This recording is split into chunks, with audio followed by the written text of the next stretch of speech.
Welcome to a game between dyth68, and he's starting with hovers, and he's going against izirayd, starting with a delayed factory. Not much delayed. He's starting with antbots. Yeah, so dyth68 requested this replay, and it looks like, yeah, it's a hover versus antbots match initially, and then later on we're gonna see some spiders as well. So let's see how this game progresses. This map has a bit of shallow water. This benefits hovers quite a bit, as they can enter the water and then they can repair in the water. Uh, Amphibious pods have the advantage of being repaired when in water. Even if they're not fully submerged, they will still get some regeneration. While hovers, on the other hand, can use this terrain and try to go around the ducks and hover. I mean, try to go around the amphbots, because amphbots are a bit slow. So hovers can try to abuse that fact on this map. And let's see, this is the first engagement of Bolas. Bolas should be able to about win against two ducks. Maybe not if they're entering the range at the same time, but can easily kill them one by one. And we also have some, daggers against the ducks. Daggers are a bit cumbersome to use, or I wouldn't say, like, you have to be careful with your micro, how you engage the ducks, because you can easily lose your daggers against ducks if you're not doing outmassing the ducks a little bit. And here you can see that the Bolas was just about able to kill two ducks. You didn't engage them at exactly the same time, but yeah, if you take them on 1-1, then you can easily kill them. Maybe you can even kill 3 if you just kill them one by one with a single Bolas. So that's an advantage the Bolas has. It has the weight, so to speak. Yes. So yeah, this rating, yeah, 3 daggers against 2 ducks. That should be a pretty good matchup against the ducks. So if you're using daggers, you want to outnumber the ducks by a bit to be cost effective in your trades. Also, sometimes the ducks can multi-hit the daggers. So yeah, in this situation, he was like trying to run up to the ducks with four daggers, and a dagger costs the same as a duck. And he still, even though we outnumbered it 2-1, he still lost two daggers because of the multi-hit of the duck and also trying to run up to it. But yeah, this is nicely keeping this Bolas alive. Eventually, after 100 seconds, it's gonna start regenerating health. It's only 5 health per second, but it's something if you can keep it alive for that long. But yeah, basically until then, it's pretty useless if it comes up to any opposition. But yeah, Dith didn't react in time to retreat it again. Yes. But he's expanding pretty safely, although I think he's been metal accessing a little bit here. So here is another Ignatius, 2 daggers against 1. 1 was a bit damaged, and yeah, you lose 1 dagger and you kill a duck. So yeah, that's an even trade, even though you're outnumbering the ducks. So if you're gonna use daggers, you have to make sure to outmass the ducks when you engage them. Otherwise, you're gonna lose the engagement. So how bad was his mental access? Okay, not that bad. But he still has 500 metal saved up that he would prefer to be units out on the field. But this map, it has pretty safe expansion patterns, so yeah, if you just start here and expand to the sides, yeah, these are pretty safe mexes to take. Although you want to, like, if the enemy is going heavy into raiders, you want to balance your approach, so you're just not getting raided to death. Yeah, and 1 dagger lost, 1 duck killed. And yeah, if the daggers are kind of like out of position in light like this, you can engage from a side and you can kill off ducks pretty effectively. But yeah, you have to be careful with how you approach the ducks. And he's a bit slow and careful with how he's trying to get his mexes. Maybe he's been burned before by being outmaneuvered by daggers and bolas, and he wants to be safe in his expansion and apply pressure instead. And finally, a good engagement for the daggers. Like, he just lost some health on 1 single dagger, and yeah, on 2 daggers, and yeah, he killed 2 ducks. And this daggers, yeah, 600 value in daggers, yeah, they're not gonna fare well against the commander. Because yeah, they don't really have good sustained DPS. Like they only have 5 sustained DPS. So if you want to take down a big target, yeah, you have to use a lot of extra. But Dachshund, on the other hand, they don't have the best DPS either at 65. It's not, for a raider, it's not good. But they also have quite a bit of, like, they do 130 damage in each salvo. So that's also a decent amount of like alpha damage for a raider. So yeah, it's in a similar situation. And here we've seen Dyth trying to abuse the speed advantage, the maneuverability advantage that the dagger has, and he could be able to get a pretty good decent here. Like 2 Lotus turrets, they can easily be shot down by these. So let's see how he plays. He's also going to simultaneously raid this other side. That's a smart idea. Yeah, and let's see, he kills 1 Lotus turret, just loses 1 dagger. He's gonna kill another one. Oh, but he didn't finish off this Maxis. Yeah, that's... Yeah, not being able to finish off this Max. Oh, and here comes an archer. Yeah, that's kind of bad. Like, now he's surrounded. It's questionable if he can get any good trades after this. Although izirayd is letting an opening here for him. That's decently nice. But so far, yeah, he's killing 1 Lotus turret, kill the other one. Maybe try and kill the Mexes, because you're surrounded by archers. He's too unfocused. Yeah, that was a pretty... Yeah, it wasn't that good of a trade for him.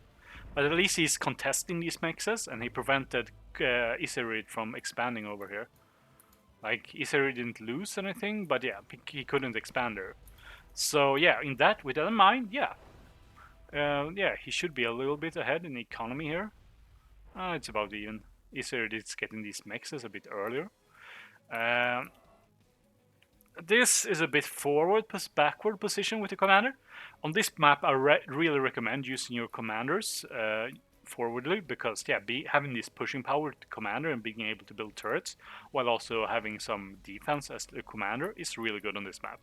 So a more recommended expansion pattern would be to go to these mexes first with the commander and then go up here.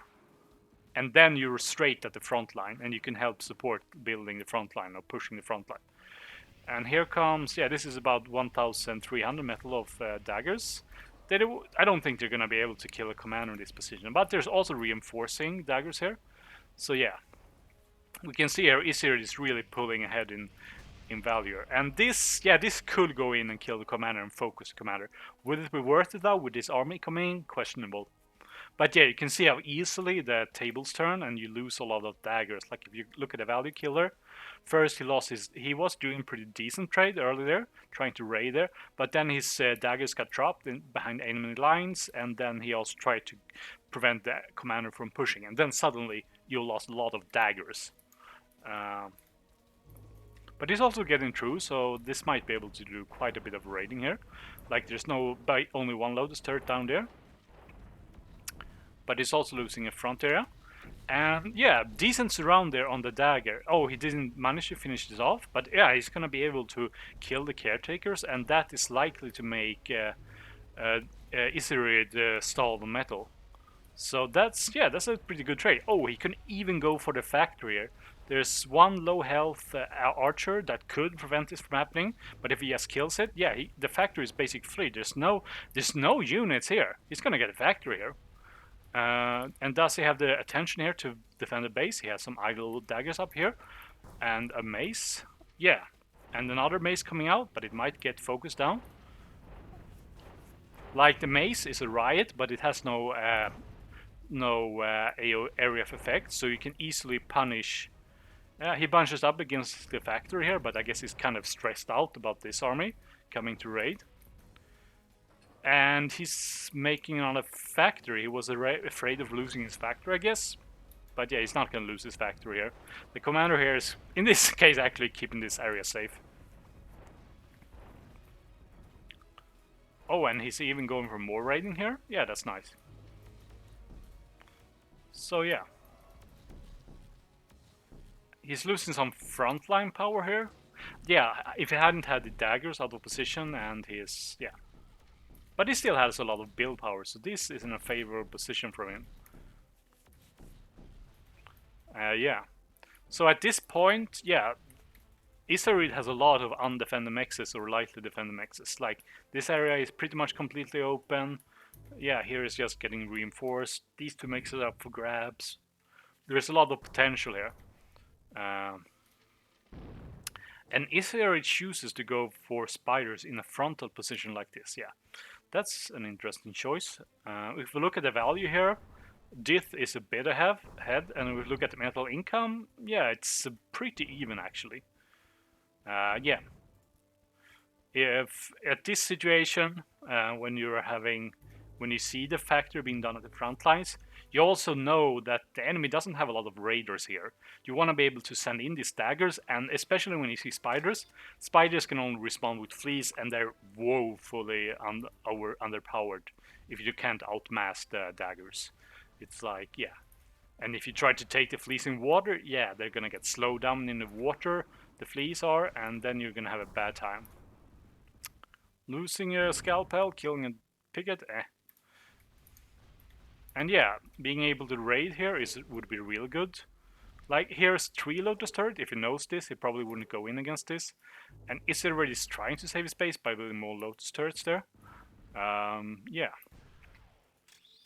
So yeah, since spiders are slow, they're generally not viable on this map, even though they could technically abuse these hills.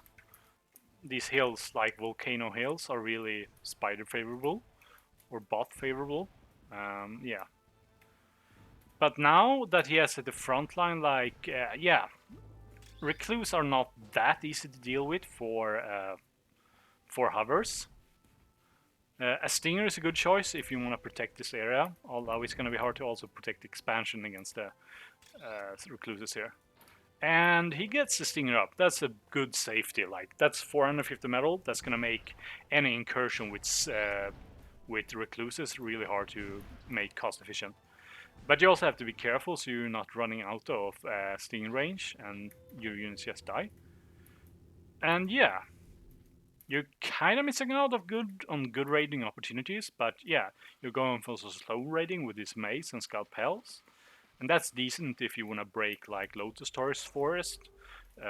If you expect the enemy to have Lotus Turrets, but there's none here and you're gonna be able to take that out. 2 Lotus here, yeah, it would be worth it if you can kill it. 8 daggers, probably not enough.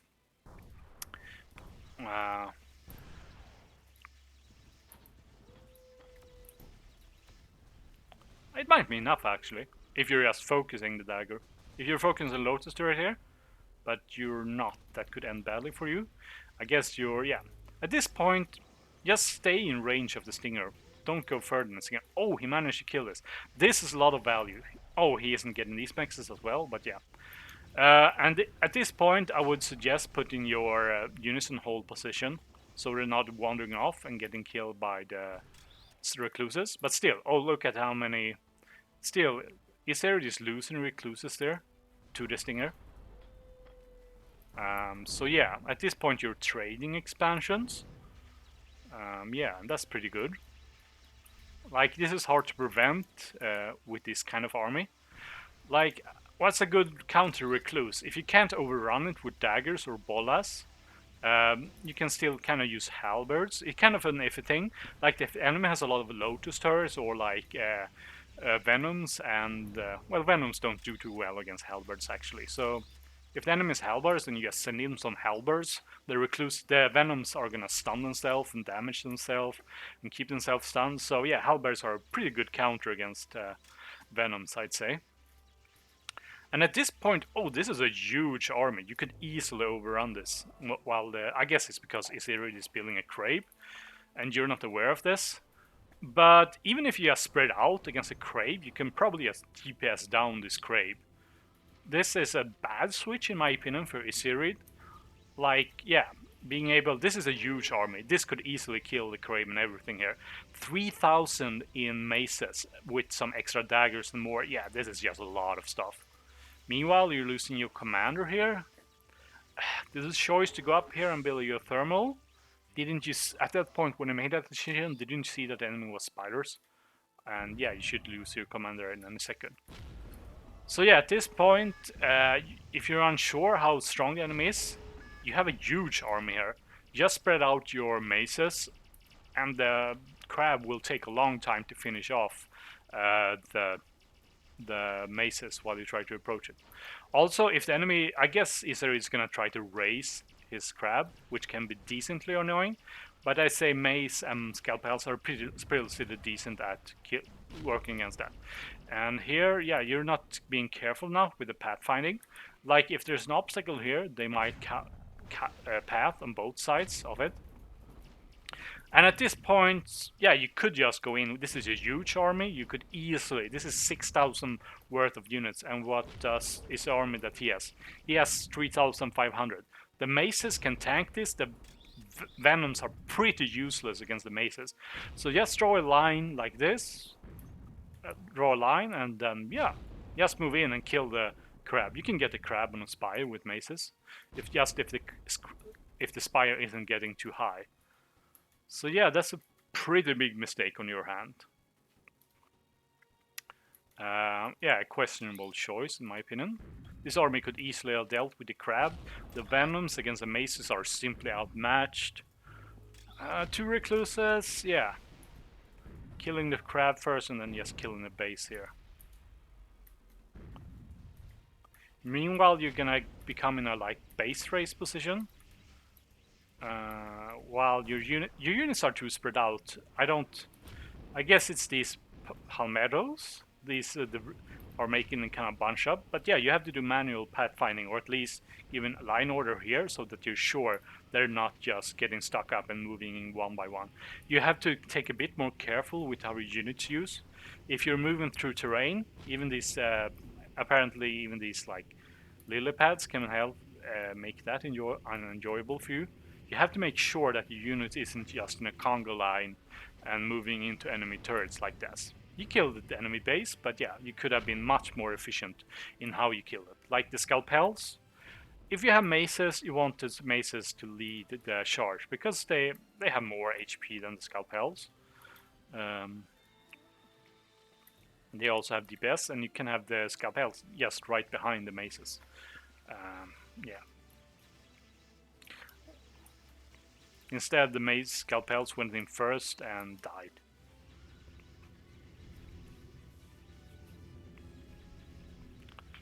So yeah, how much build power did you manage to save? You managed to save 2 here, and you're building up here next to Stinger. Yeah, that's a decent idea. Like this isn't easy to approach, especially when we just killed the enemy factory. And yeah, it's still, I would say it's kind of even here. Yeah, you can see it's even here.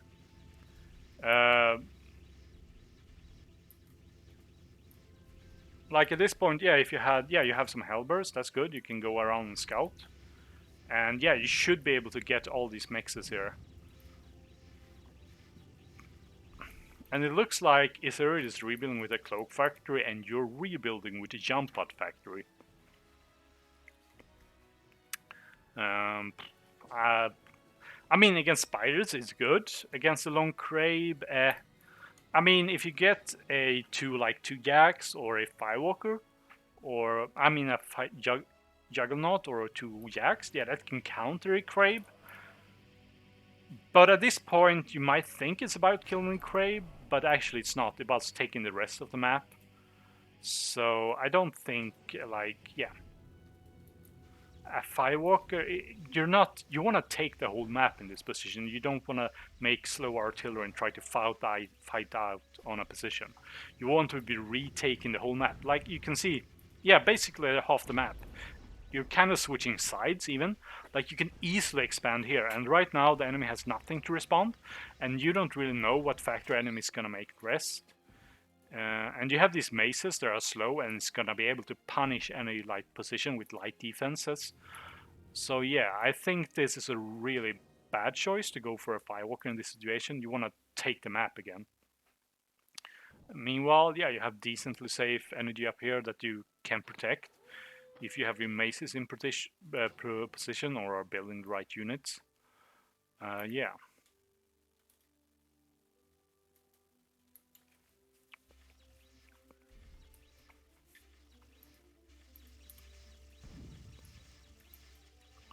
Meanwhile, now that your maces are out of position and you made a useless artillery that's not doing anything, yeah, you're losing your mexes up here. And if you're not there in time to defend it, you can even lose your solar collectors. And that's would be really bad for you. Meanwhile, you're sending your maces back. I don't know why. Is it to protect these mexes? Didn't you just kill the mexes here? So you should know. Yeah, there could be a Khan walking around somewhere here. But yeah, you can have pyros or even just puppies. Yeah, puppies would be an excellent unit in this situation.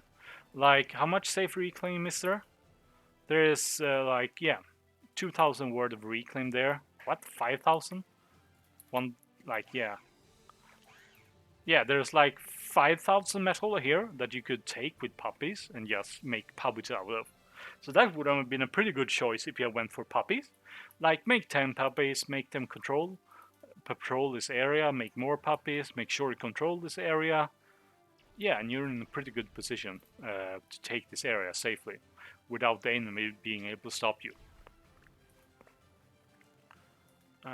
Yeah, so maybe, well, I mean, a firewalker is good against spiders. Against a crab, it's makes it a little more difficult to advance, but not much. If you continually fire at the crab, yeah, you're gonna burn it and you're gonna like prevent it from moving forward. But yeah, otherwise, yeah, no. Yeah, so you're kind of like counter raiding here a bit and trying to take hold of the positions here. That's good. izirayd went for a sparrow. That's pretty smart, and he knows what he's up against. And it looks like he also made all these Ronins to be able to counter your maces. And that's a pretty good choice from him. He knows he's gonna be able to like contest the map with these. Like in his position, he could have even gone for raiders, but considering you haven't even started building mexes here, yeah, it's Ronins is a better choice from izirayd's side. And now he's gonna make some sites here. So if we look here, it looks like, yeah, izirayd is getting ahead of you because he's reclaiming more here. He's reclaiming your base faster than him. You built in a position that, yeah, there was no reclaiming, and you're sending back units to reclaim now, so yeah.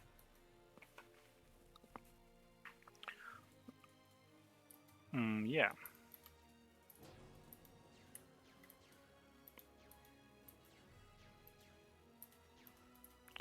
And this is good, like being able having some few halberds out after you lost the factory is super good. An enemy can't produce raiders. Like you're being able to contest the map. Yeah, it's really good. And you're sending your whole mace armies back here. I don't know why. You figure out you could make puppies here. That's a good idea. And the puppies could probably protect the firewalker. The firewalker hasn't fired a shot so far. I'm not sure what you're afraid of. Like, yeah, you could have been burning down here. If you do you have any radar? Yeah, you have a radar here, so you're seeing the army here. It could be here, the maces could be here, and you could try to burn this army down. Like, if you know the enemy's going for cloaky bots, yeah, then a firewalker is pretty good. Like, pretty much all of the cloaky bot units are pretty, like, they don't have a lot of HP, so burning them is pretty good. Yeah. So yeah, your army is out of position here, not doing anything, which could have done by the same, by a few puppies or some raiders. Like, yeah, your puppies are doing decent, and yeah, having a pyro here and the halberd here alone would have been good enough. Yeah, see, this halberd is doing work. And now you're sending your firewalker out on water. I mean, your firewalker could just be here and your maces could be here. And that would have been much better. And you could have started engaging the enemy in an earlier position. And also not having anything here against the crab that you know are out, it's also weird. Like, if you have a firewalker, it's gonna make advancing with the crab harder. And if you had already engaged these mexes, yeah, the crab would have to get a long distance before it could start engaging your defenses, and before the enemy could start making a spire to outrange your stinger, for example. In this position, yeah, you have enough income. You really have enough income for Juggernaut. You're stalling a bit of energy, but that's mostly because you're accessing a bit, I guess. Are you reclaiming as well? Yeah. So yeah, at this point, in this situation, you could be making a Juggernaut. You should also see this on radar, this army on radar. So yeah, I guess it's splitting your attention a bit. That takes a bit. Let's see if this shot is good. No, izirayd reacts in time. And here, puppies are really good against sights.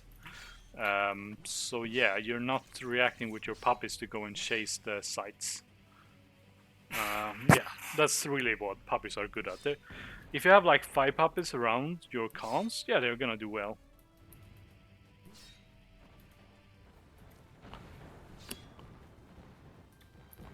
Yeah, and in this situation, when it's Ronins and a Firewalker against, when it's a Firewalker against Ronins, yeah, as long as you can like keep the Firewalker firing, and the maces try to prevent them from chasing the Ronins too far, yeah, then you're good.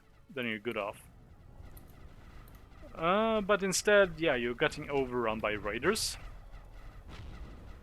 Like you made a jack to try to counter a crab. I mean, jack's countering a crab on long ground is a decent choice.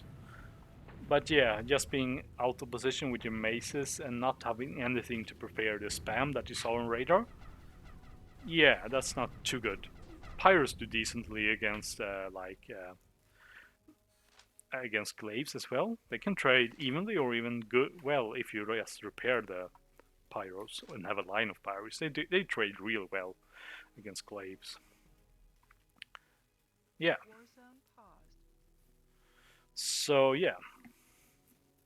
So if we look at the early game, where you did some decent raiding first, and then you got surrounded by some ducks, and then you lost. Yeah. When was that engagement? Yeah. Yeah, that's what those early dagger engagements that you have to be careful with how you engage, but you still manage to like deny mexes up here.